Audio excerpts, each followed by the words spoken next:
Good morning, friends. In this present academic year, I welcome all the FYBS students, FYBCom students who have taken additional English, and in this first semester, we are here to discuss some prose and poetry chapters. Here in this unit number first, there are 4 units, and in the first unit, there is one prose and one poem. Similarly, the 3 units follow the same pattern, one prose and one poem. So in this first unit, we are going to discuss one prose passage and another is a poem. But here in this lecture, I would like to discuss about a prose passage, that is The Sporting Spirit. It is written by George Orwell. George Orwell was a pen name of Eric Arthur Blair. Eric Arthur Blair, he was born in 1903 and died in 1950. He was a British author, but he was born in Bengal when his parents were there in India. At that time, he was born there in Bengal, and he joined Indian Imperial Police in 1922. That means when British people were ruling India, at that time they had their own police. So he worked there as one of the policemen. So you see, when he worked in India in the police department, at that time he was exposed to British imperialism, the strategy of British people, how they rule Indian people. That he came to know, that he understood while working in the police force. He worked as a home guard, even he worked in BBC. And as far as his literary contribution is concerned, he has written some novels and some essays also. So Down and Out in Paris and London, it is a book written by George Orwell in 1932. Then Burmese Days 1934, A Clergyman's Daughter, The Road to Vegan Pear, Animal Farm 1984. These are some of the literary contributions of Eric Arthur Blair. Now, as far as this essay is concerned, The Sporting Spirit, we find here that George Orwell has taken anti-sport standpoint. That means he does not support sports, but he says that sports are dangerous to be played between the two nations. So he has taken anti-sport standpoint for sports at international level. According to him, the sports played at international level, they did not bring goodwill, and even no friendliness is developed out of these sports played at international level. But it is said that people argue that if the sports are played between two nations, then they help to bring goodwill among these two nations, and they help to make friendly relations between these two nations. But totally, this George Orwell has totally taken anti-stand for these sports played between two nations or sports played at international level. According to him, these plays brought animosities among these two nations. They developed hatred, jealousy, boastfulness, and ill will among these two nations. So let us think about his elaboration of the fact. He has given one example to elaborate his standpoint. He says that Dynamo football team was there in England, and it played a football match with English people. But that Dynamo football team created ill will. So sport is cause of ill will. According to him, sport is cause of ill will. They bring slightly worse effect, and people were that means not much interested in the game, but they were focused on the victory. Even the Anglo-Soviet relations were disturbed because of the football team. That means the Dynamo football team that played a match with English team. Even newspapers reflected bad feelings for Soviet Russia.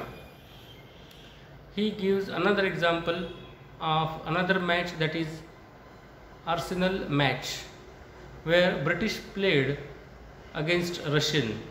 So in this match players came to blows, they start to fight with each other, they literally start to fight with each other, and even the crowd booed the referees. So that is the case. Again he has given another example, the Glasgow match. In the Glasgow match, it was a match, a free for all match, and even the audience interfered in the match, and there was much hatred and kind of free fight between the audience. So George Orwell says that in this nationalistic age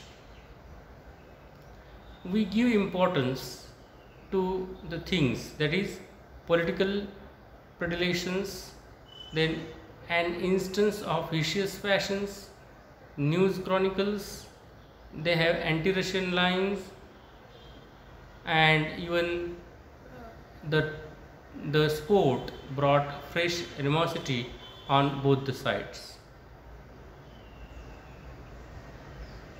That is the case when the sport is played at an international level. For example, say for example football team. So what that football team has done, that it has brought political predilections, then it became an instance of vicious passions, where people from both the countries can show vicious passions for each other. The news chronicles, newspapers like Chronicles and all, they reflected anti-Russian line, anti-Russian thought in England, and though Arsenal was not an all English team, all England team, at the same time Russians says that the Arsenal team was all England team, the Dynamo team, and abruptly to avoid playing an all England team, and British claim that the Arsenal team was a league, the Dynamo team was defeated by England team. So these nations, they developed hatred for each other. There were some certain political agendas behind the sports played at international level. So that is why he has taken anti-sport standpoint. Then according to George Orwell, he says that sports create goodwill between the nation. He argues against the argument that sports create goodwill between the nations. And there is another point, that if people of two nations meet on playground, say for example cricket or football, they have no inclination to meet on the battlefield. But according to George Orwell, that is not true. He has taken his own stand against this argument. He says that sports do not create goodwill between the nations, and he says that people use the playground as battlefield. So he says that international sporting contests lead to orgies of hatred. People hate each other. Rather developing friendly relations, they represent, or they think that the teams are representing their own nations, and their defeat, the defeat of team or the victory of the team, is considered as an equal measure of history or defeat of the nation.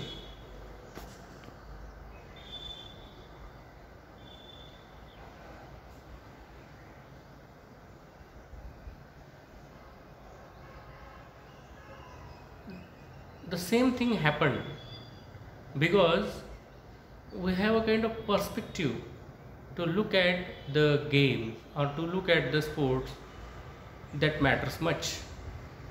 We look at the sport as a competition. All the sport practices are competitive, and every team participates in sport to win. You play to win, you do your utmost to win, and there is local patriotism at village level, that we accept that that is okay. We are bound to a particular team, and we desire that certain team should win because it is representing our village. But at an international level, prestige is bound with the victory, and defeat is considered as a disgrace by the team. So nobody want to be defeated by other team, and everybody want to maintain its prestige. So you see that sports played at an international level, their most savage combative instincts, or we can say they arouse most savage combative instinct among the people, among the audience. Sports played at an international level, they are like mimic warfare. The attitude of the spectators is like that. They want to defeat the nation, another nation that is playing against their own team. The sporting skills is considered equal, or the sporting skills are considered equal to the national virtues. If a team is defeating, if the team is not able to exhibit its skill, it is considered by the people that the nation has no such kind of virtue like that. Then they develop ill will against the team. They think that grace is important than the strength. Now he has given some examples to clear his point.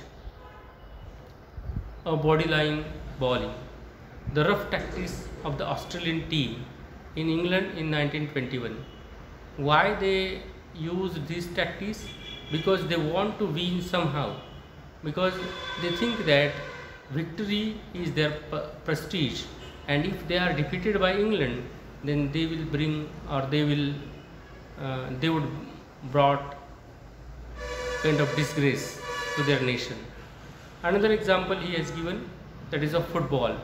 Every nation has its own style to play in football. They want to win somehow.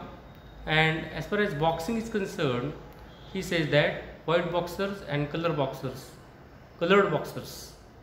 if they are placed in front of each other at that time, every boxer does not think that he is playing with the next boxer, but what he is thinking, that he is playing with the enemy of his race.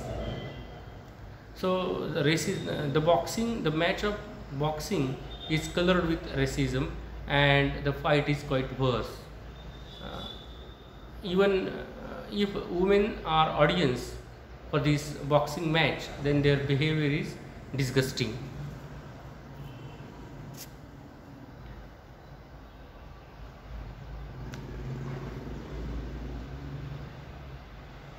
He says that England had bad obsession of sport.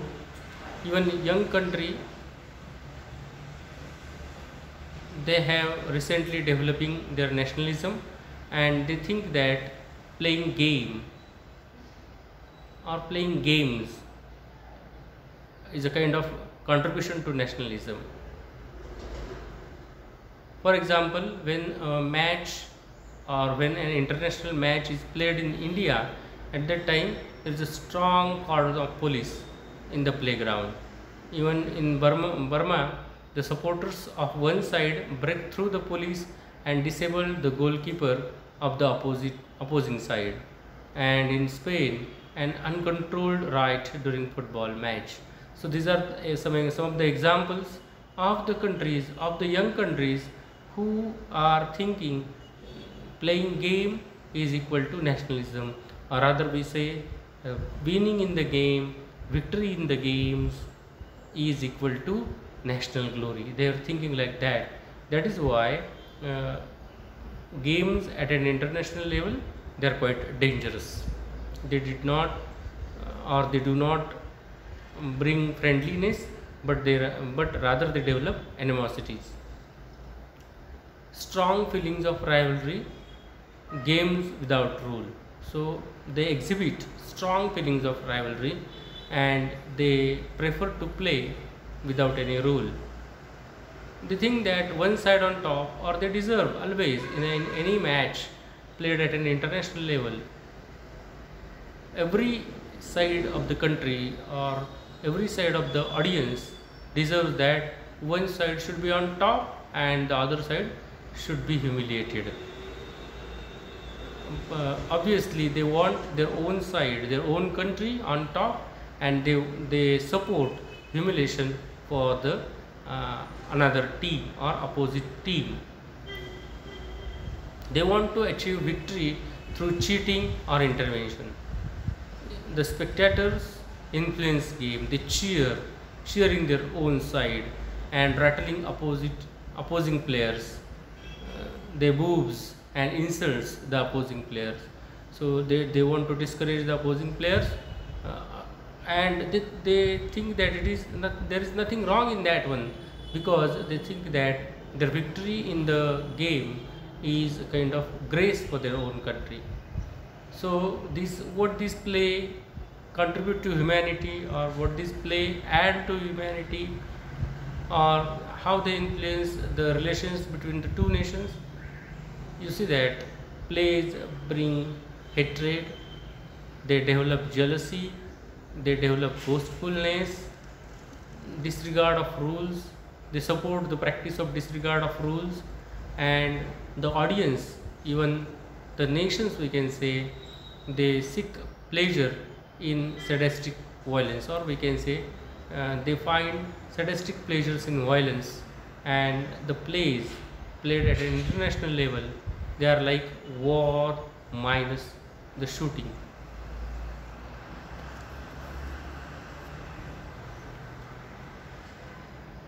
Now what is the need? He is talking about the need of the games. Okay, just adjust. Okay, to avoid, if the sports are played at an international level, what we have to do? We have to avoid blabbling of the clean, healthy rivalry. Then we should not have to say that there is a healthy rivalry and all. There is a brutal rivalry, we have to accept that one, we have to stop. There is a need to avoid blabbering of the clean rivalry. We have to look at the games played at an international level with open eyes. We have to accept that there is a rivalry and there is a brutal rivalry, cruel rivalry. Then there is a need to inquire how and why this modern cult of sport arose. Because even sports were played in ancient days, but that was not the spirit among the audience when the sports were played in ancient days. Such kind of animosity, such kind of hatred, such kind of jealousy was developed in the recent era. So we have to think about that why and how this modern cult of sport arose. There is a need to observe practices in ancient times. For example, we have to observe the examples from Roman times. So how they used to play the games, and from Roman times up to 19th century we have to see. Before there was an attachment between nationalism and sports played at an international level. There is a need to look at the English public schools. Dr. Arnold, who was the eminent principal of English public school, he was of the opinion that games or sports, they are just like a waste of time. So if it is not so, but we should not have to attach victory and defeat to prestige and disgrace. Now that was the case up to 19th century, from Roman time to 19th century. But what happened in latter half of 19th century in England and United States? Games were heavily financed by the people in the nation. So games became heavily financial activity, and games were very important because they were able to attract vast crowds. You can see that 19th century or latter half of 19th century was at the glory of industrialism or industrial atmosphere was there. So people were believing in advertising and all. For that sake of advertising, they want vast crowds. So games were attracting vast crowds. Even games were rousing savage passions.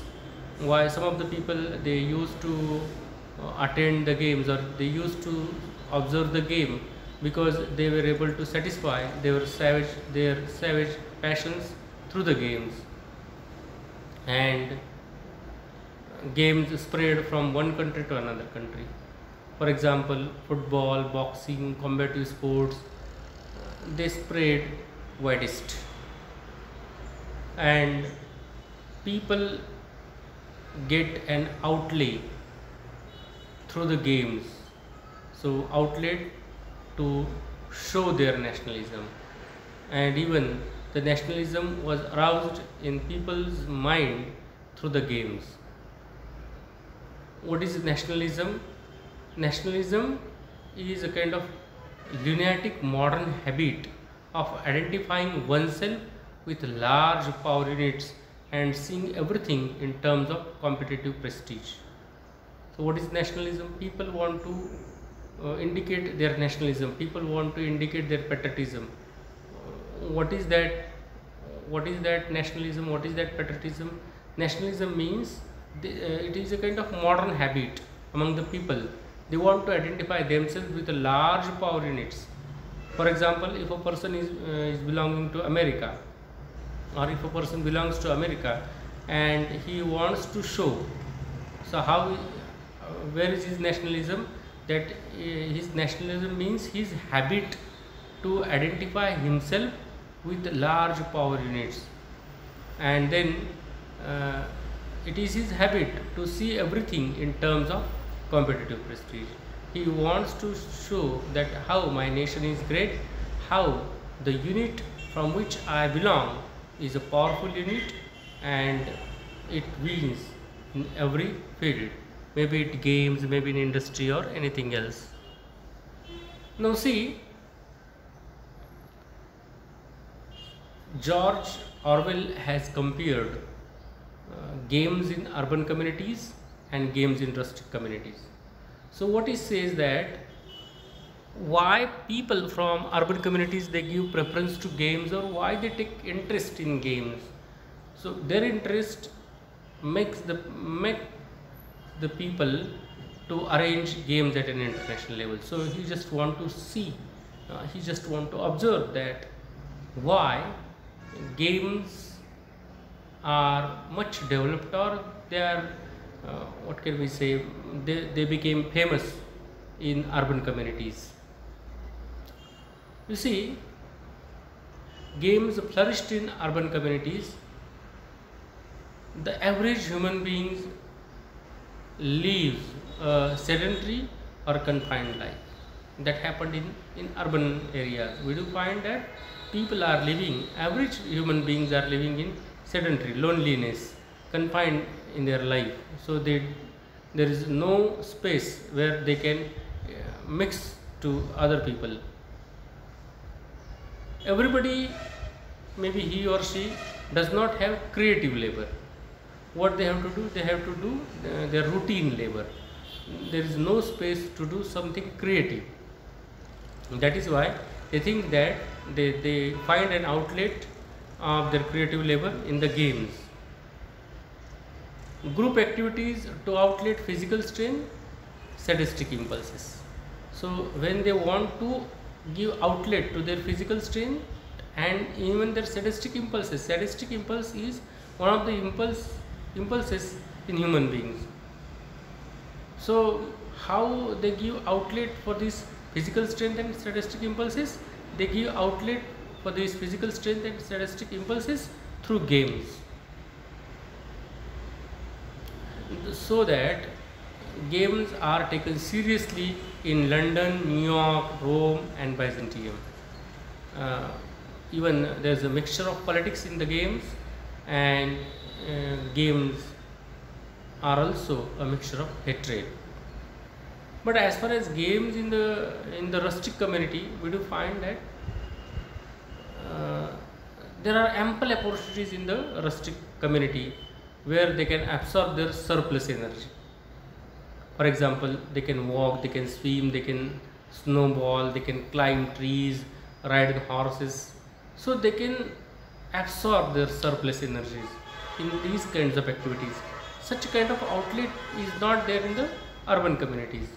And even when they want to satisfy their sadistic impulses, they satisfy their sadistic impulses when through the animals. For example, they exhibit cruelty to animals. For example, they go for fishing, they arrange cockfighting, and then ferreting for rats. So there they can satisfy their sadistic impulses. So that is why rustic peoples are not that much interested in the games that the people from urban communities are. Now the author just want to think about the games in the Middle Ages. We do find that games in the Middle Ages played with much physical brutality. Though there was physical brutality, but there was no mixture of politics. It was away from politics. That means when a person is attacking other persons, for example, you can see in the PPT, one person sitting on a horse is attacking brutally to another person. But at the same time, their attack is only physical attack. There was no mixture of politics. There is no hatred, there is no jealousy. You see that they are there to exhibit their physical strength, and even the group hatred is not mixed in the games played in ancient times. Here are certain examples of the games played in the Middle Ages. You see that horse riding, and they are attacking. Even the arrow and bow and all these things are there. They are playing games, but there is no hatred, no politics. Now you see,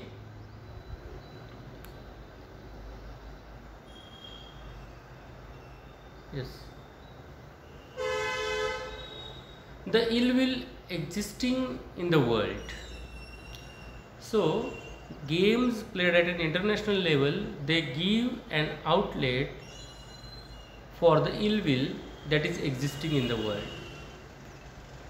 And George Orwell argues that if you want to see that ill will, you do one thing, that you arrange a series of football matches among such kind of people. For example, between Jews and Arabs, then Germans and Jays, Sieges, then Indians and British people, Russians and Poles, Italians and Yugoslavs, and it should be witnessed by a mixed audience of 1 lakh spectators.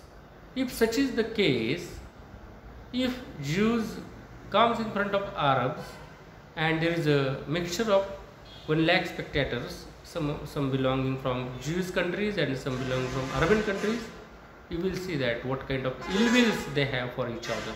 Same is the case with Germany and Sieges, that means Russian people, and Indians and British. For example, a fine example of what can we say, a kind of arising kind of nationalistic feeling in our mind when we see the film Lagan.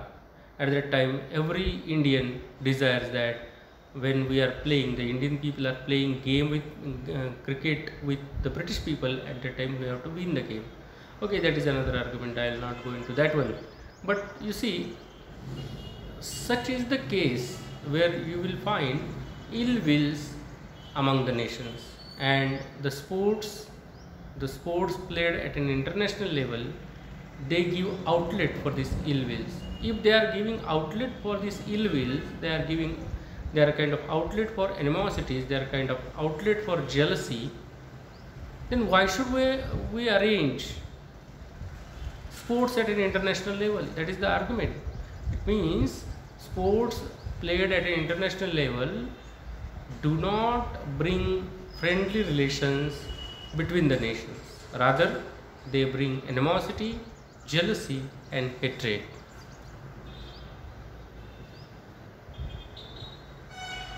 International rivalry is the outcome of produced nationalism, affected big scale sports. So, how can they show international rivalry? They can show international rivalry through produced nationalism, affected big scale sports, a team labeled as national champions. When a team comes with a label that national champions, then what happened that another team, opposing team, thinks that if I defeat or if we defeat this national champion team, then they get a satisfaction equal to the defeat of the nation. For example, if the Dynamo team is defeated by the English team, then English people think that they have defeated Russian people, because the team stands for champion Russians, and if we are able to defeat champion Russians, then it means that we are quite full of nationalism. That is our duty for our nation, that we have to defeat the Russian people. And another thing is that we have defeated the whole Russians when we defeat 10 to 11 players from a football match. So sports are considered as battle against rival team. So when we defeat, or when a team is defeated, at that time it finds that it has lost its face. When the Dynamo team is defeated, then again there is a time to send one British team to USSR, United States of Soviet Russia.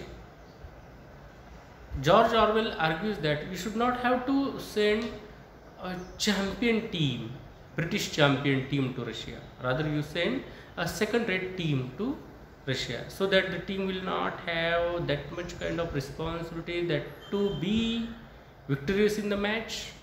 If it is defeated, then it's okay. We have to send a second-rate team to Russia to be beaten by USSR, not to represent British or Britain as a whole. That we have to think about. If we send a British team to Russia, and if the team is representing British or Britain as a whole, then the Russian team will take every effort, or they will follow everything to defeat it, because they will think that defeating this champion British team is equal to defeating the British country as such. And last, he says not to encourage young men to kick each other amid the roars of infuriated spectators that the players are doing. We should not have to encourage them. If a player from a Russian team or from an English team, if he kick another player, then we should not have to cheer him up. That is something wrong. That is not nationalism, but something wrong, a development of jealousy. So in this way, George Orwell has argued that the sports played at an international level, they do not develop friendship, they do not develop healthy relationship between the nations. Rather, they develop animosity, they develop jealousy, they develop hatred and they develop ill will. So with this, I think that I have to stop here. Thank you.